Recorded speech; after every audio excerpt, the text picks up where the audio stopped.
all these signs of scaling. But I think people might have different definitions of scaling. It's like, let me start with like, what is scaling? What does it mean? What do I think it means? And what I think scaling means is involves constantly changing business practices in response to growth. And part of scaling is having a strategy that is enduring the long term.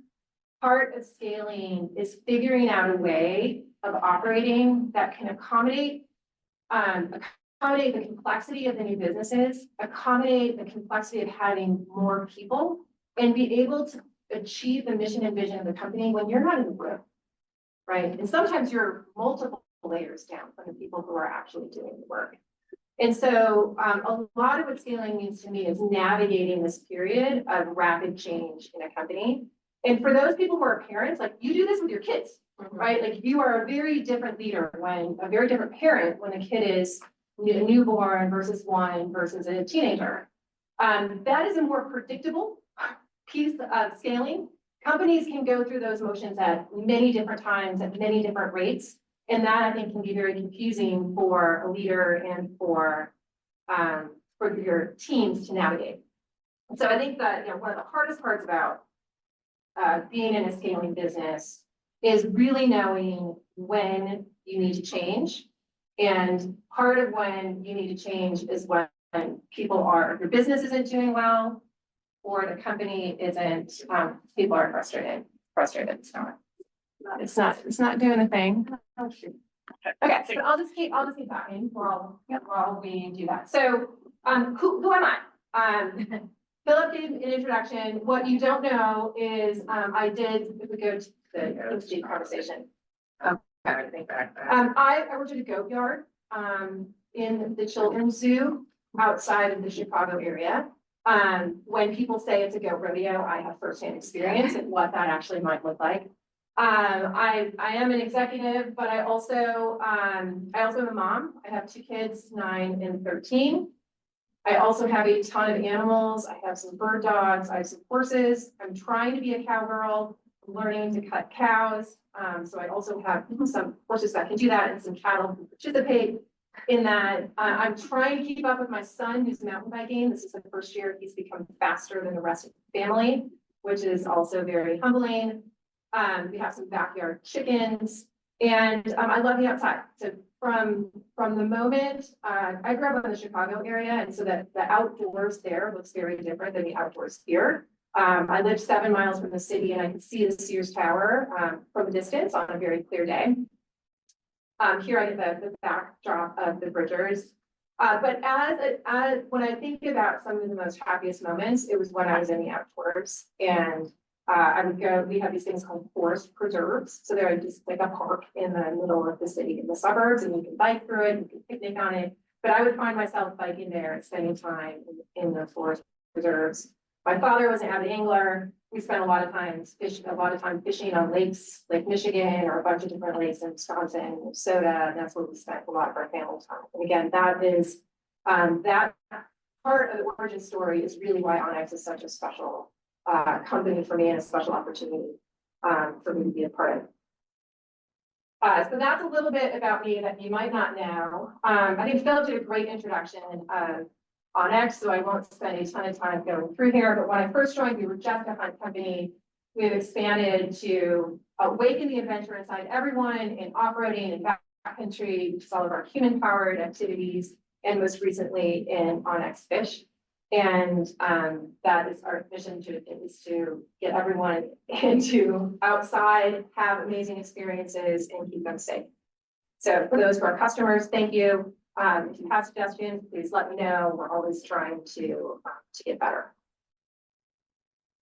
I showed you this slide. I joined Amazon in 1999 when we were just a $1 billion company. The stock price was around $100.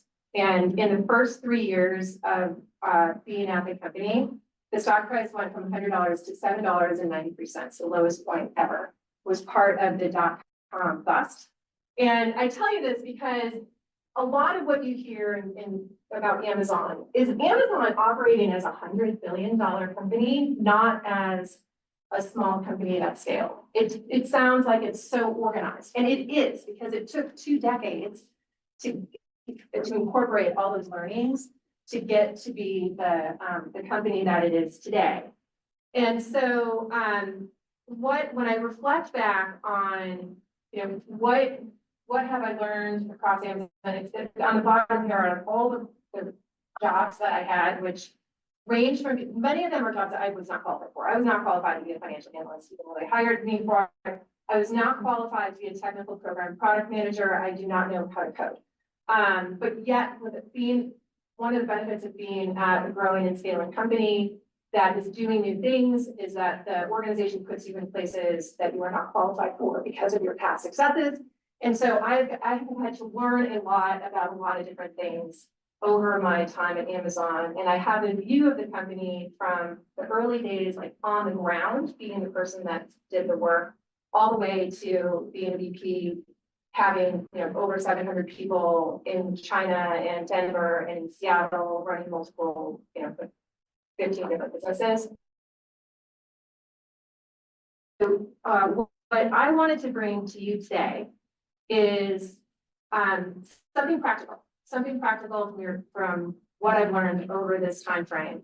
And so I'm going to start with 3 themes and hopefully be able to show how that looks over scale and inspire some thinking about your own businesses or about businesses that you're evaluating or running. So that's the objective for me today.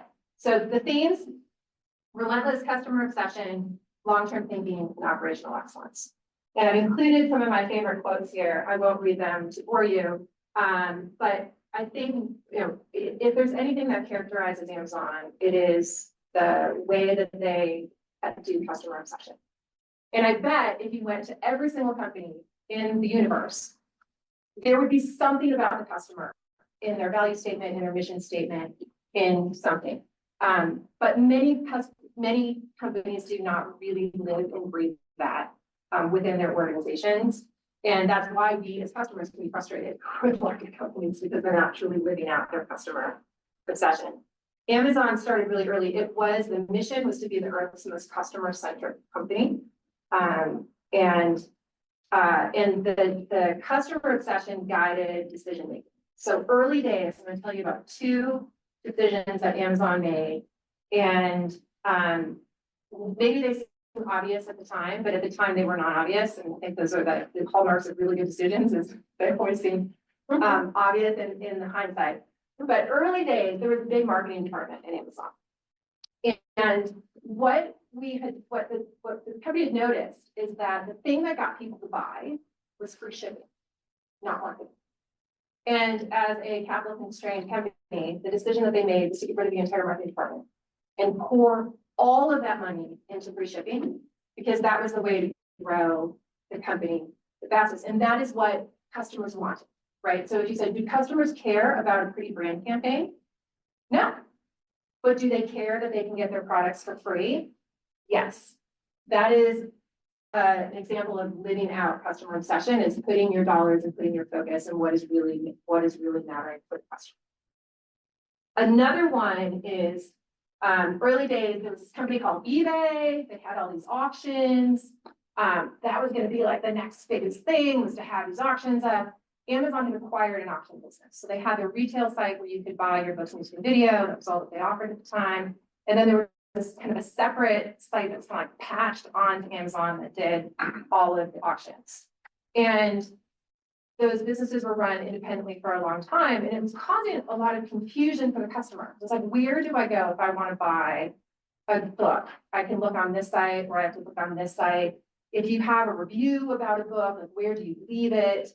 So it was creating confusion, and the company made the decision to have a single detail page, right? Which is kind of the hallmark of the company today. It was the kernel of the marketplace business. It was non-obvious because everyone thought people wanted a fixed price auction, not a fixed price of buying an item. And internally, the teams were like, you can't do this. This is going to wreck my business, right? This is not the right thing to do. But Amazon's like, again, relentless customer obsession. These are problems for the customer. Internal politics aside, we're going to do this. And that was the birthplace of the marketplace business. So if you haven't watched Philip's presentation from last week, he goes into a lot of great pieces about customer obsession, applying other companies, mental models to that. He talked about the PR FAQ. The PR FAQ came much later in Amazon's history, but I think it's a way, you know, what PR FAQ is, it's a way of saying when you are launching a new business or a new feature within Amazon, you put it in a press release.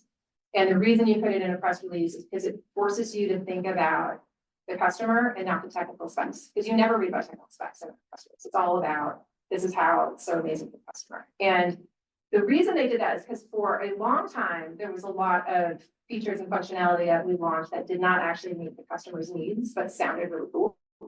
And this was a way of creating a mechanism to focus on what the customer needed. PR FAQs, well, are really hard to write. But I think the nugget is to think about what would a simpler way of doing a PFAQ is saying, what review would you want a customer to write about the thing that you're working on? And have it be really precise. Describe what emotion that and impact that gave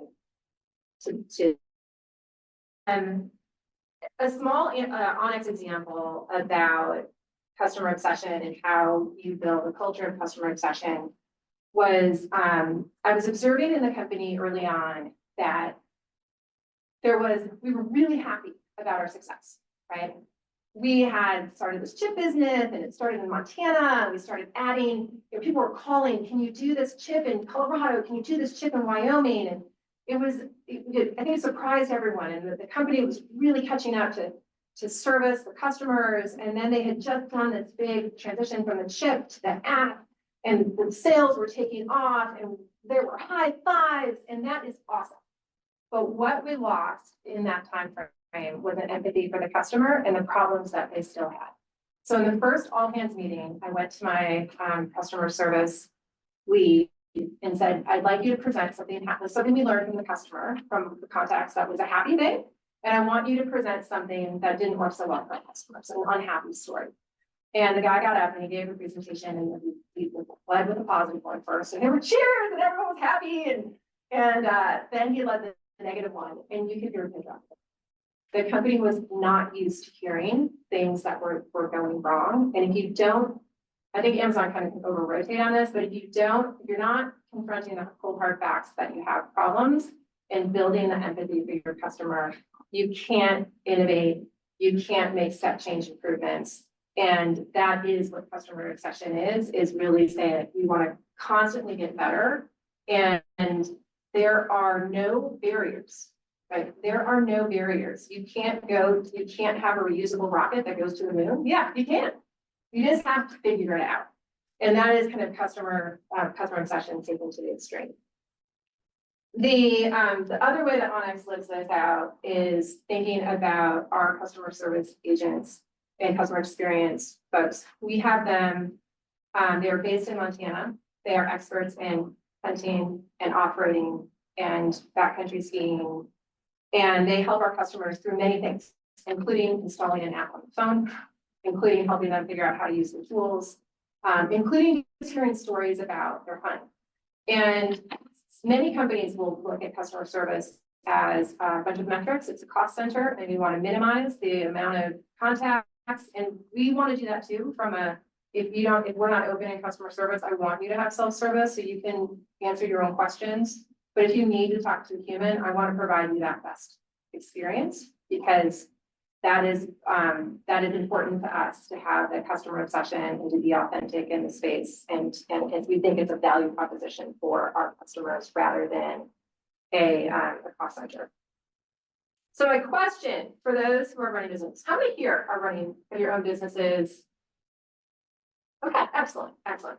So here's my question to you is what % of time is going to improving life for the customer versus other things? Phil and I were just discussing this a little bit of saying, like, how much back office time are you taking? How much time is on administrivia? And I'd say the question is really to provoke thinking on if the company is not spending enough time truly on adding value to the customer, how can you automate, simplify, outsource the things that don't matter in order to give you more focused time for the customer. And then the other question that I'll ask is, what stories do you tell your team about the customer? My story, when people ask what do I lose sleep over, is leaving a customer stranded in the list. Right? That is something I do not want to ever do. And so that is a story in a company who cannot leave our customers stranded in the woods. We have to get them back home safely and empower them. So I'm glad, Philip, we didn't leave you stranded in the woods and got you out safely. A big collision for customer experience, for customer obsession. Sometimes you will have people say, well, if we want to be customer obsessed, like we should never charge money for our product. Right? Or we shouldn't do these things that make money, and businesses make money. So that is a possible collision. But I think one of the things that I say to that is you can do both. You can make money and you can service your customer. And in fact, if you're providing value to the customer should be willing to pay for it. And if they're not willing to pay, you're not adding enough value. Okay, so that's customer obsession. Any questions on customer obsession? More later. Okay, so the next one is long-term thinking. It's little, it just doesn't matter. And long-term thinking can play out in a lot of different ways. And at Amazon, the strategy was developed in a way that embodied long-term thinking. And the strategy wasn't what is popular now, it's like what we want to change in the next 10 years, right? So the 3 pillars of the retail strategy at Amazon is price, selection, convenience. Do customers want high prices? No. In 10 years, can I be pretty sure that customers don't want higher prices? Yes. Selection. Do customers want less selection? No. Pretty confident in 10 years that's going to be the same. Convenience. Please give me a frustrating experience, right? As I grow with you. So those things were enduring things that were the basis of the strategic pillars of the company and allowed great focus. And that it is really helpful as you're going through this period of rapid change to have a North Star to navigate through. And that is how Amazon did that. Amazon was also willing to invest in their future growth. So they're one of the most interesting companies in terms of how they manage Wall Street, and the stock price was very volatile as a result. They did not care about quarterly earnings, especially in the early days. They plowed every single dollar back into the business to grow it. And that was their North Star, was to be a $1 trillion company. The thinking in the long term can provide a really helpful frame of decision making, especially when faced with what you say one-way door decisions. And as a founder, a lot of decisions, or a smaller company operator, a lot of decisions come to you, and you can make sure that you like the way those decisions are being made. As the company grows and employees, those decisions are being made all over the organization. And sometimes you might disagree with those decisions. And so how, as an executive or as a leader, do you make sure that things are going the right way? And part of that is in this long-term thinking and making sure that small decisions that can be easily reversed, if there's good processes for measuring it, you don't have to worry about it, because people will learn on their own and figure things out. Big decisions, big strategic decisions, one-way doors, things that you bet the company on, things that aren't easily reversed are things where leaders need to spend their time. And usually those things are one-way doors, are things that will not impact the company today. It's the things that will impact the company 3, 4, 5 years from now.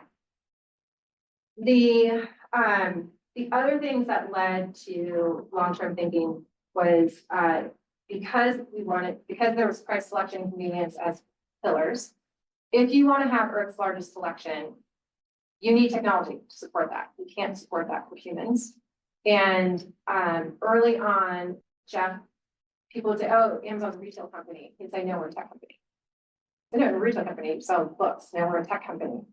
And if you frame yourself as a tech company, investing in AWS, the web services and cloud computing isn't such a stretch. Investing in Kindle isn't such a stretch. If you're a retail company, what are you doing? Cloud computing. Right, so I think it's another great, it's a bit of vision, but a bit of long-term thinking of how we define ourselves and how we grow. The place what I'll say is like how what we did at Onyx to help with long-term thinking was developing a long-range plan. And the long-range plans are fuzzy, but having a North Star of where you're going to go and how you're going to get there, I think is a great practice for any business, no matter how small the company is. It highlights holes. The trick is not to get too focused on the details, but more on the themes that are going to get there and be flexible on adapting those over time. So the question that I have for folks on long-term thinking is, where are you delaying long-term investments because you want short-term results? I need to hit my plan today. I'm not focusing on the thing I know I need to do because I need that extra $250,000 to close that contract. Sometimes you have to do that, but if the balance isn't right, you never get to do the things that you know you need to do, and someone will do them for you. So that's the question for that one. Maybe you're seeing a bit of these two things, customer obsession, long-term thinking. They're not separate pillars, they're intertwined, thinking about the customer long-term. And the last pillar of operational excellence is also a way of operating that helps embed long-term thinking and customer obsession into the business. So this really speaks about how the business is managed. And this is one of my favorite at all hands meeting at Amazon. This is one of my favorite Jeff lectures was on good intentions don't work. And the story goes about, you know, if you make a mistake and the person who makes the mistake says like, I'm sorry, I'll try harder next time. It's like, were you not trying hard before? Right? Most people are trying to do the right thing. And most people can only do 95% accuracy on their best days. Tired, sleep, distracted, the error rate is going to be much, much lower than that.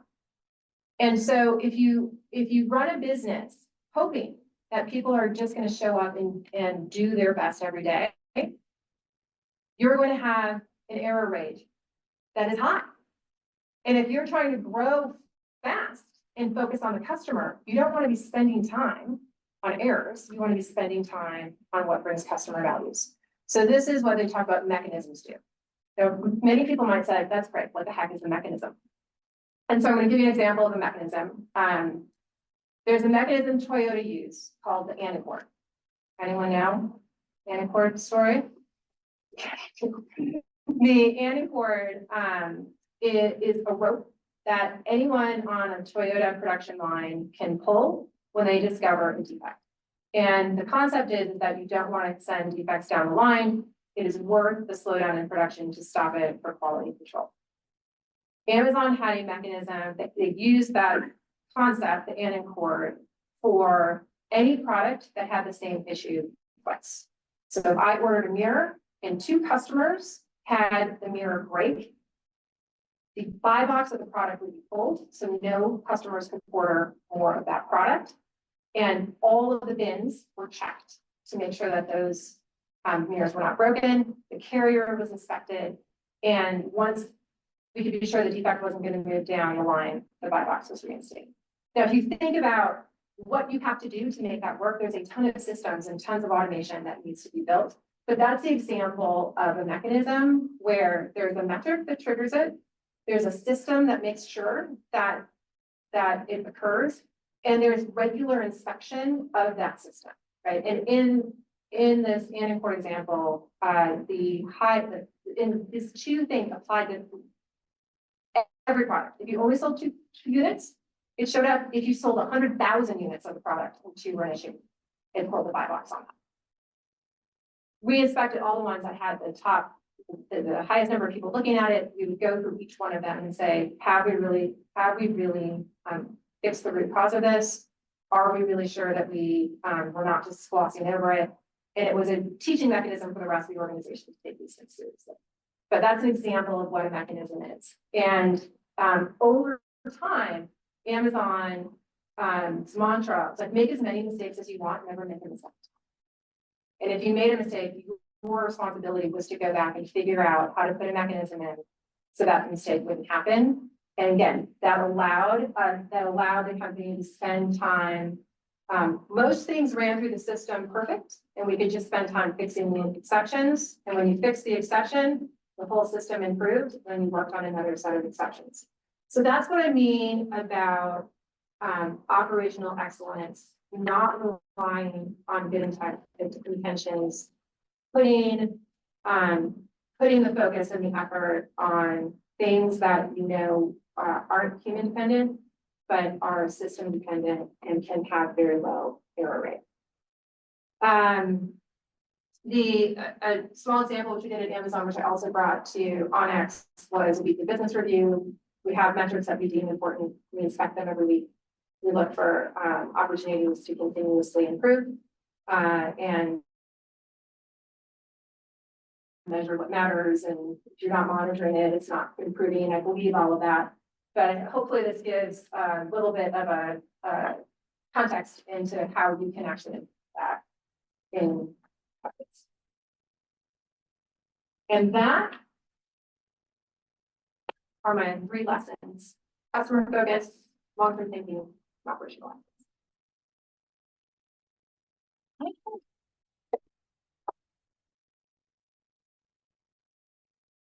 Out here. Thank you, Laura. That was just terrific. I love those lessons. Fully agree with them, and I appreciated your thought-provoking questions with each one. And hopefully, when taking those to heart, I certainly am. It's just terrific. I'd love to ask you a few questions now, and then we'll open it up to our audience in the room and virtually as well. First off, I've got a bunch of Montana entrepreneurs, and we've got investors looking at Montana companies in the audience. If you think about what you did at Amazon and then coming here, running and building Onyx, are there any specific things that struck you about running and growing a business in Montana? Yeah, that's a great question. I have so appreciated the Montana spirit. Many of my first employees had side hustles and knew what it meant to be an entrepreneur. And I think that's so important to companies, especially as their scale, to retain the founder's mentality and really know what it means to be scrappy and to hustle and to have the weight of a business on your shoulders, right? So I found this in many folks from all levels of the company, that there was some kind of this kernel of entrepreneurship that is really great to add to the culture. We benefit from being in Montana because our business is the outdoors, and it's the location. One of the core pieces to the Onyx strategy is authenticity, and having our headquarters here in this outdoor mecca. We now have about 1/3 of our employees are based in Montana, 2/3 are based outside of Montana. That's a con of the Montana business, which I'll get to, is we hoped to scale up more here locally, but housing prices and finding expertise was difficult. And after the pandemic, we ended up shifting to a remote operating environment. So, but we think we benefit just by being here, and we bring all of our employees here so they can experience what it's like to be in the West. I also think one of the benefits of being here is the community and the fact that there is a scaling Montana, the fact that you have access to amazing talent. And Philip is an amazing 0 to 1 person, and the fact that he's accessible. If you could find 0 to 1 people in Seattle, like trying to find them and have them be accessible is really difficult. But I feel like here there's a Montana Tech Alliance and so many organizations are here to support entrepreneurs and filled with people who have amazing experiences and wisdom, that the opportunity is here to learn probably more than what people learn in a large city. And then, I think the comment I mentioned about why we had to go remote was really about recruiting quickly. If you are scaling fast and you need a lot of headcount growth, we're not quite there as a employee population to be able to meet all of the needs of the organization. So we've had to go outside of Montana to bring the right people into the company. I make many trips to San Francisco a year to go meet with investors and make sure people know about our company. I think it is a little harder to have the Montana, people don't know that you're here. I thought it was a secret weapon early on, honestly, that I was off the radar because it meant that people weren't looking at my business and trying to copy me.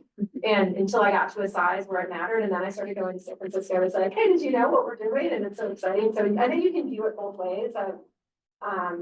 We were lucky to get access to capital through Summit Partners early, and that amount of capital lasted us quite a long time.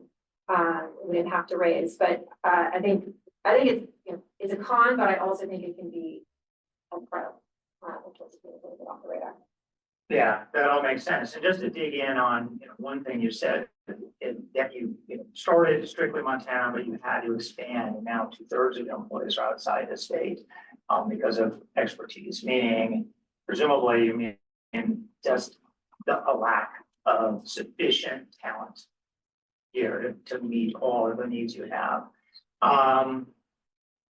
And I'd love to hear your thoughts again for our entrepreneurs here, and again also investors and others, how you think about talent, and if there are some key lessons learned that you've had both from your prior time at Amazon, and then anything maybe that's sort of been eye-opening on that front, given what you said at Onyx. Yeah, that's great. I have a lot. We could spend a full hour on that. But Just some headlines. Yeah, the headlines are never be afraid to hire more than for what you need.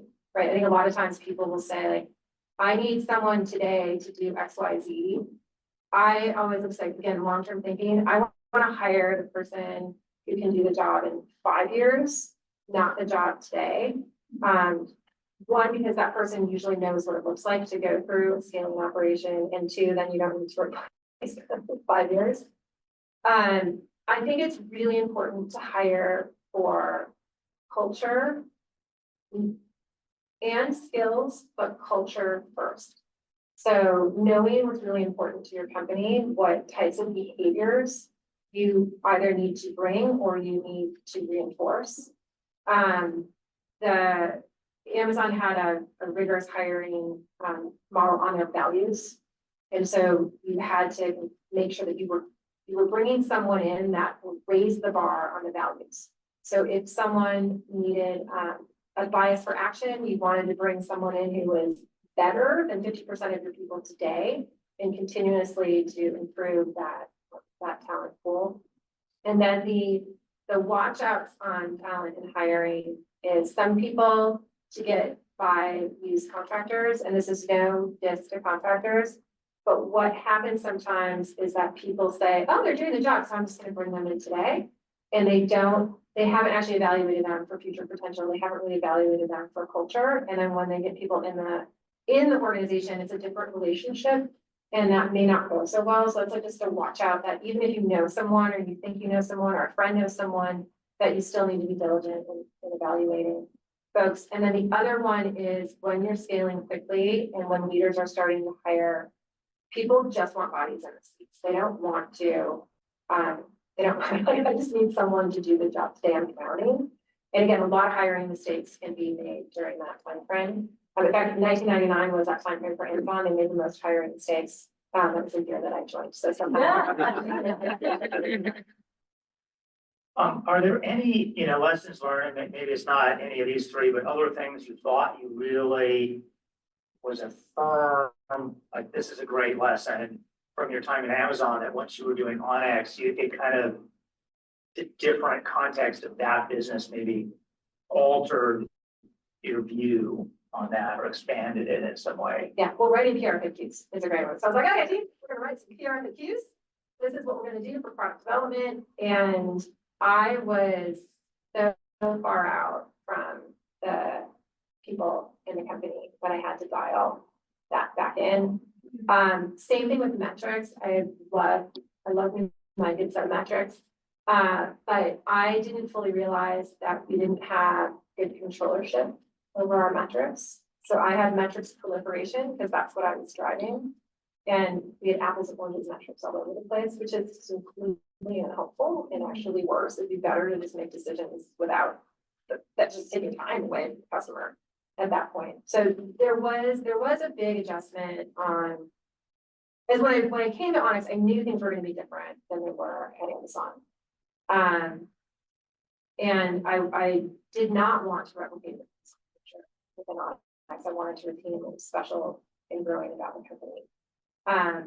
But a few of those things, like I definitely was a little bit further ahead of the organization. Yeah. So I had to dial back and start to grow. Have some good patience. Makes a lot of sense. Love to open it up to our audience. Anybody in the room have a question you'd like to ask? Yeah, one question. I really appreciate when you talk about customer obsession, which is, Please introduce yourself. hi, I'm Brandon, co-founder here of a company called Threaded. We're building manufacturing software.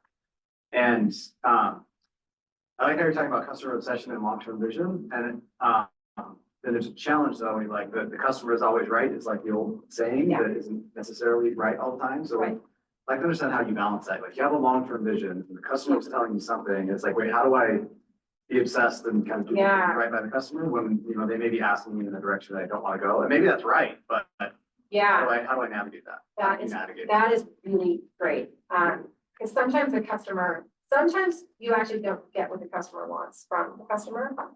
And sometimes the customer is asking for something so specific that it doesn't make sense to do because there's not broad market competition.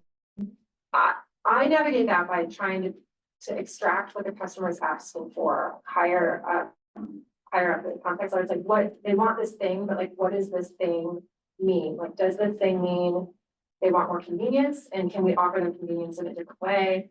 Or is there a problem underneath here that if I can extract that, solve that problem in a given way, even though it doesn't solve, what is the spirit of the customer request rather than the detail of the customer request?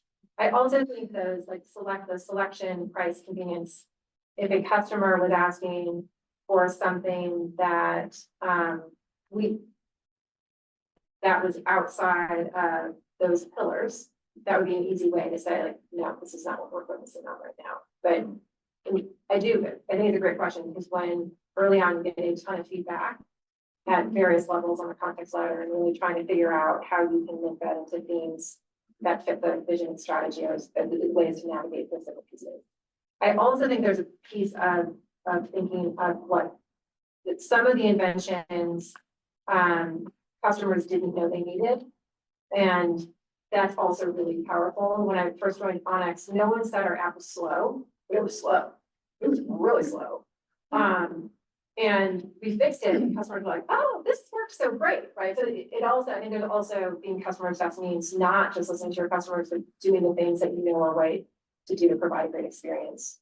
And I think hopefully that helps. No, yeah, that's super helpful. Is there anybody online? Jen? I've got a question from Missoula. So they want to know what percentage of your customers are in Montana? Oh, geez, I don't even know the answer to that question, do I? I can extrapolate it. I would say 15%-ish. Higher than I thought, Yeah. given that it's just a very broad consumer app, not geographically oriented in any way, really. Ish. Yeah, yes, it's a testament to the high, level of outdoor enthusiasts that we do have here. Forgive me for not being as familiar as I could be with your entire customer marketplace. Obviously there's consumers using the app. Is there other avenues as well, like data harnessing or enterprise customers where your customer base actually is segmented in many different ways that you're trying to scale to? Great question. Potential future. Yeah. Today, no. Long term. Yeah, so we've stayed really focused on leveraging the technologies that we have to apply to other markets. That's been the first movement. And there are other ways of growth levers that have been discussed for a long time that go into the realm. We are not going to sell data. We think that's really bad for our consumer business, so that is off the table. But thinking about enterprise customers or different ways of serving other customers is definitely, contemplated in the long-range plan. Did you drill a little bit into that? So as you get to a certain size, and every business faces that, the core business, you probably need to start thinking a little bit more holistically. Yeah, How do you think about driving growth as you get, to a certain level of market saturation while staying true to your authenticity mandate? that's a great question. So the strategic pillars really help. For Onyx, we have built for adventurers by adventurers. We are a guide alongside, which speaks to our user experience. We have our Adventure Reimagined, which continues to push our thinking on where we show up and how we define ourselves. And we are protecting adventure forever, which speaks to our purpose of protecting the land through access and stewardship initiatives. Hopefully you see a long-term thinking and customer session woven through those things. But if I said if that's what we're trying to do, and I apply that to my mechanism of the long-term plan, I start saying like, okay, how far do I think a business can take things? How can I use these pillars to put other growth levers and stack them on top of each other to get to the financial outcomes that we're looking for, or achieve the mission, because our mission is to awaken the adventure inside everyone. That's part of the reason why we haven't gone enterprise, because that's not awakening the adventure inside everyone. I think back to Onyx, I think we probably should have started more of those growth levers as experiments early on. And it's really hard for a company to go from one single product to two single products. And then it's really hard to go from 2 to 3. And then once you got 3, good.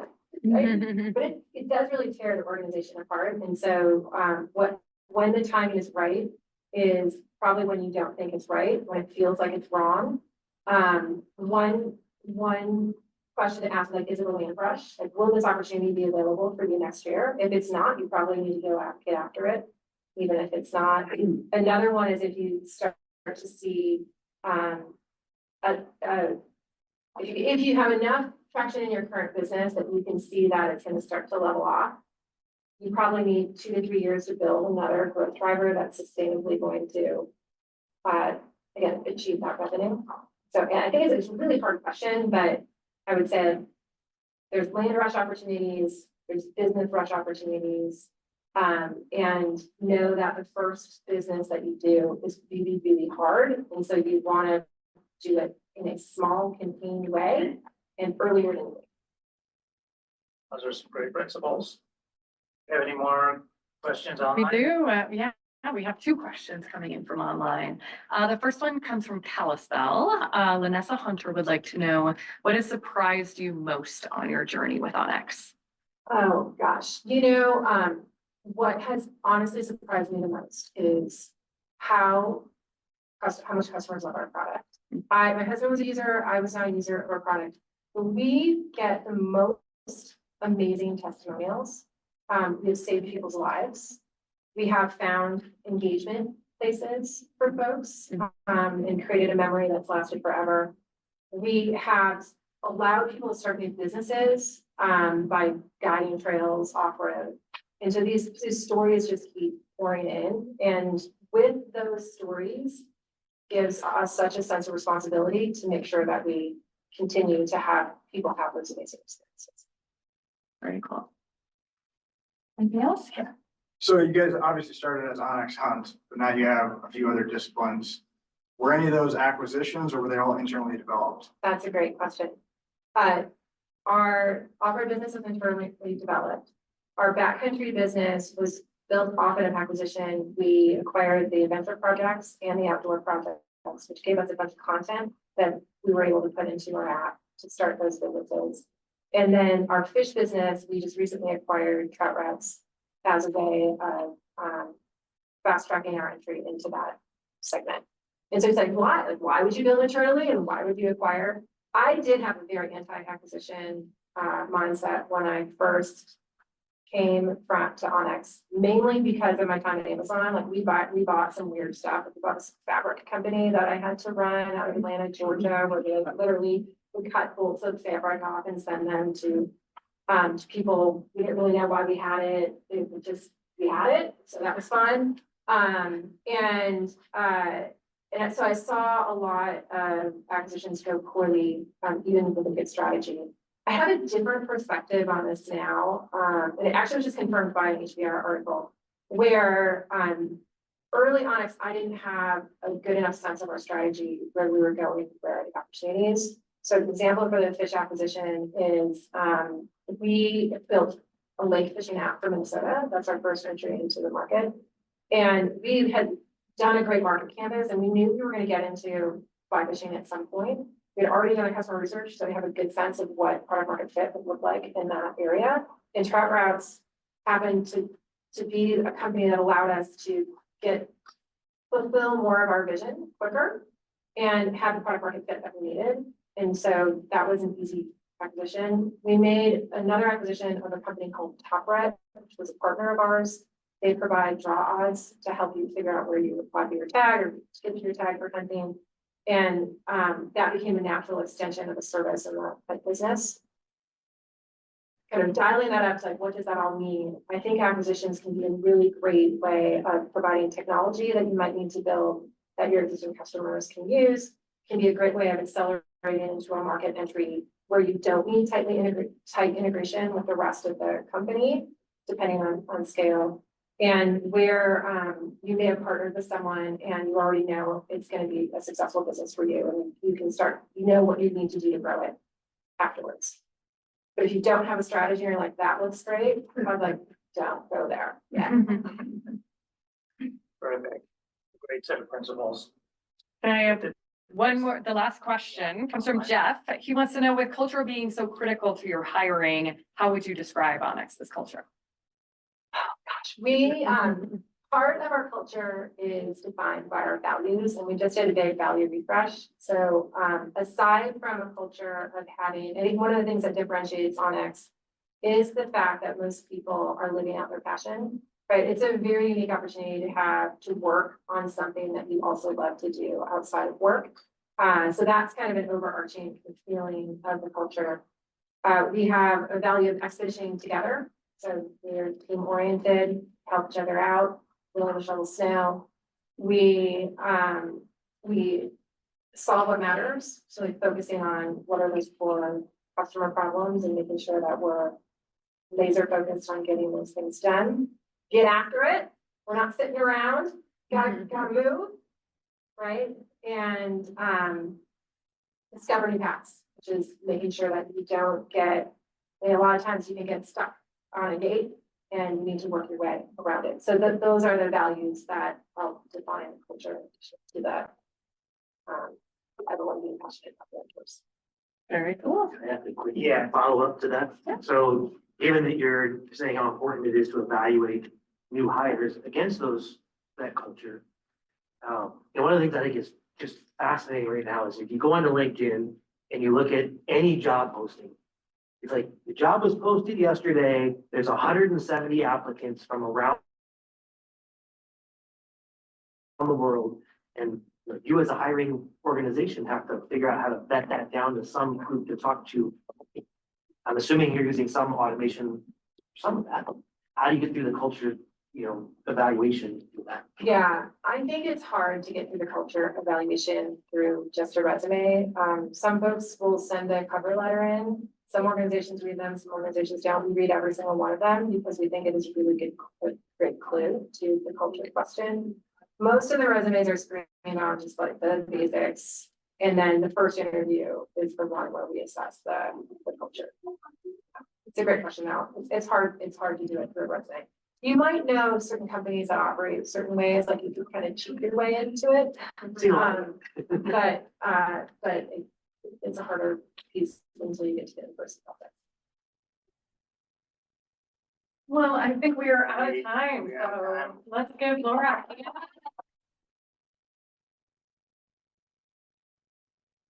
Well, we just can't thank you enough for joining us. It's been really fun to watch Onyx's meteoric rise, and they're clearly a driving force behind that. It was fun to get a glimpse from you. So thank you so much for everything. Thank you. Thanks so much, Laura. Thanks everyone for joining us today, and for all of you dialed in virtually. Thank you very much. Great questions, great engagement. Appreciate it. And remember, the summit's coming up. If you don't have your tickets yet, Get them today. go get them. Get them Right. today. Go for it. Get after it. Get after it. Yes. Thanks, everyone. Bye, guys. And just a note, while I've got you here, there's no speaker series next month because we're gonna see you in person here in Bozeman. Bye, guys.